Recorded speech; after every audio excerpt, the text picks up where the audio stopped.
एक बेबस माँ विमल बहुत परेशान था। उसे समझ में नहीं आ रहा था कि वो इस परिस्थिति से कैसे निपटे। वो अपनी माँ को बहुत चाहता था, किंतु उसकी पत्नी और बच्चे उसकी माँ से बहुत दूर भागते थे, क्योंकि उसकी माँ की एक आँख नहीं थी। साथ ही उसकी कमर भी 90 डिग्री के अंश पर झुकी थी। वैसे वह अपना काम सब खुद कर लेती थी, किंतु फिर भी वो उसकी पत्नी और बच्चों के लिए हमेशा खटकती है। दादी, आप ऊपर के कमरे में जाओ, मेरे दोस्त आ रहे हैं, विमल के छोटे बेटे अखिल ने बड़े बेरुखी से कहा। पर बेटा, मैं तो यहाँ बहुत दूर बैठी हूँ, विमल की माँ ने बहुत प्यार से कहा। आप उनके सामने मत रहो, वो मुझे चिढ़ाते हैं, अखिल ने ज़ोर से डांटते हुए कहा। क्या हुआ अखिल, क्यों चिल्ला रहे हो? विमल की पत्नी कामनी ने किचन से ही आवाज़ लगाई। देखो ना माँ, ये दादी यहीं ड्राइंग रूम में बैठी हैं और मेरे दोस्त आ रहे हैं, अखिल ने शिकायत भरे लहजे में कहा। माँ जी, आप ऊपर चली जाओ, क्यों हम लोगों को लजवाती हो? कामनी ने बेटे का पक्ष लेते हुए कहा। बेचारी सरस्वती चुप उठकर जीने के सहारे ऊपर जाने लगी। कमर झुकी होने के कारण उन्हें ऊपर चढ़ने में बहुत परेशानी हो रही थी, किंतु वो पूरी ताकत से ऊपर के एक अकेले कोने वाले कमरे में जाकर बैठ गई। विमल बाजू के कमरे में सब सुन रहा था। उसे कष्ट हो रहा था कि उसकी माँ को अपमानित होना पड़ रहा है, किंतु वो असहाय था। अगर वो कुछ कहता तो पत्नी और बच्चे उसका विरोध करने लगते। दूसरे उनके तर्क भी सही लगते। चूँकि वो एक प्रशासनिक अधिकारी था, उसका सामाजिक स्तर बहुत ऊंचा था। उसकी ससुराल भी एक उच्च घराने में थी, अतः वह चुपचाप इस तरह हर दिन अपनी माँ को अपमानित होते देखता रहता था। रात को विमल की पत्नी ने कहा, देखो जी, अब कुछ करो, कल कलेक्टर साहब की पत्नी आई थी। माँ जी अपनी देसी धुंधारा में उनसे मिली, मुझे बहुत शर्म आ रही थी, बताते हुए कि ये मेरी सास हैं। मैंने कह दिया कि दूर की रिश्तेदार हैं, इलाज कराने आई हैं। विमल को रोना आ गया, किंतु फिर भी वह चुप रहा। उसे समझ में नहीं आ रहा था कि वो क्या करे।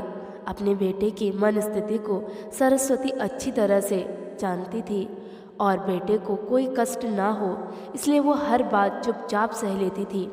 विमल बहुत उदास रहने लगा। एक तरफ परिवार और सामाजिक स्तर पर जीने की प्रतिबद्धता थी, तो दूसरी ओर माँ, आखिर माँ से अपने बेटे की यह हालत नहीं देखी गई। एक दिन उसने अपने बेटे से कहा, विमल, बहुत दिन हो गए हैं, मैं अपने गांव जाना चाहती हूँ, मुझे वहाँ पहुँचा दो। मेरा यहाँ मन नहीं लग रहा है। किंतु माँ, वहाँ तो कोई नहीं है, तुम्हारी देखभाल कौन करेगा? विमल ने आश्चर्य से पूछा। अरे सब गांव वाले तो हैं, और वो तुम्हारे मामा जी तो उसी गांव में रहते हैं, और फिर हम सारी व्यवस्थाएं कर आएंगे ना। कामनी को तो जैसे मन की मुराद मिल गई हो। हाँ बेटा, बहू सही कह रही है, सरस्वती ने लंबी सांस लेते हुए कहा। विमल जानता था कि गांव में माँ की देखभाल करने वाला कोई नहीं है, लेकिन अपनी पत्नी की जिद के कारण वह अपनी माँ को गांव छोड़ने पर विवश हो गया।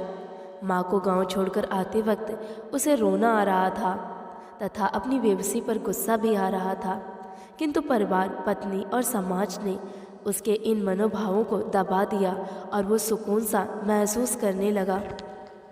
कुछ दिनों के बाद उसके चाचा, जो अमेरिका में रहते थे, आने वाले थे। जब विमल बहुत छोटा था, उसके पिता जीवित थे, तब वो भारत आए थे और उसके बाद वो अब भारत आने वाले थे।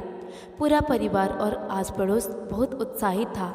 अमेरिका से विमल के डॉक्टर चाचा आ रहे थे। डॉक्टर रमेश ने जैसे ही घर में कदम रखा, सबने मिलकर बहुत उत्साह से उनका स्वागत किया। क्यों विमल, भाभी नहीं दिख रही हैं? कहाँ हैं? डॉक्टर रमेश ने उत्साहपूर्वक पूछा। जी, वो गांव में रहती हैं, यहाँ उनका मन नहीं लगा, कामनी ने सपाट लहजे में उत्तर दिया। डॉक्टर रमेश ने विमल की ओर देखा तो विमल ने अपनी आंखें झुका ली। डॉक्टर रमेश सब समझ गए, बोले, कल हम भाभी से मिलने गांव चलेंगे। सब लोग दूसरे दिन सभी लोग गांव के घर में पहुँचे।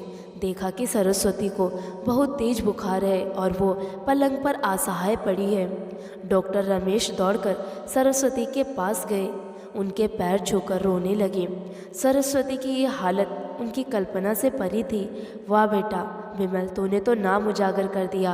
अपनी माँ की ये हालत देखकर तुझे शर्म भी नहीं आ रही होगी? डॉक्टर रमेश ने विमल को लगभग डांटते हुए कहा, नहीं देवर जी, विमल का कोई दोष नहीं है, मैं खुद गांव आई थी।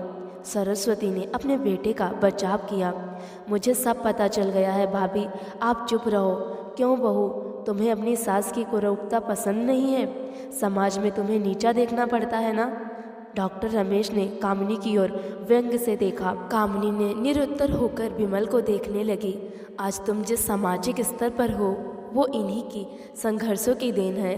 और बेटा विमल, तुम्हें शायद मालूम ना हो कि बचपन में जब तुम 1 साल के थे तब छत से नीचे गिरने के कारण तुम्हारी एक आंख फूट गई थी और तुम्हारी रीढ़ की हड्डी में भी समस्या थी। तब तुम्हारी इस कुरूप माँ ने अपनी एक आंख और अपना बोन मेरो तुम्हें देकर इतना सुंदर स्वरूप दिया था। कामिनी बेटा, इतने सालों तक संघर्ष करके बेटे को प्रशासनिक अधिकारी बनाने वाली इस संघर्षशील औरत की तुम दोनों लोगों ने यह दशा कर दी। तुम्हें ईश्वर कभी माफ़ नहीं करेगा। डॉक्टर रमेश की आंखों से अश्रु जलधारा बह रही थी। अब भाभी, आप मेरे साथ अमेरिका जाएंगी, यहाँ इन स्वार्थी लोगों के बीच नहीं रहेंगी। डॉक्टर रमेश ने सरस्वती से कहा, विमल को तो काटो तो खून नहीं था। डॉक्टर रमेश जो उसके चाचा थे, उन्होंने जो राज बताया उसके बाद तो विमल को यही लग रहा था कि उससे ज़्यादा पापी इंसान इस दुनिया में कोई नहीं है। और वह दौड़ता गया और माँ सरस्वती के कदमों से लिपट गया। माँ, मेरा अपराध अक्षम्य है। मैं जानबूझकर चुप्पी साधे रहा, आपका अपमान करवाता रहा। अब सिर्फ आप उसी घर में मेरे साथ रहेंगी। विमल ने अग्नय दृष्टि से अपनी पत्नी और बच्चों को देखा। कामिनी को भी बहुत पश्चाताप हो रहा था, किंतु उसकी हिम्मत नहीं हो रही थी कि वो सरस्वती से आंख मिलाए। सरस्वती ने कामिनी की मनस्थिति को समझकर उसको पुचकारते हुए अपने पास बुलाया और विमल को डांटते हुए कहा, खबरदार, जो मेरी बहू को मुझसे अलग करने की कोशिश की तो तुझे ही घर से बाहर निकाल दूंगी।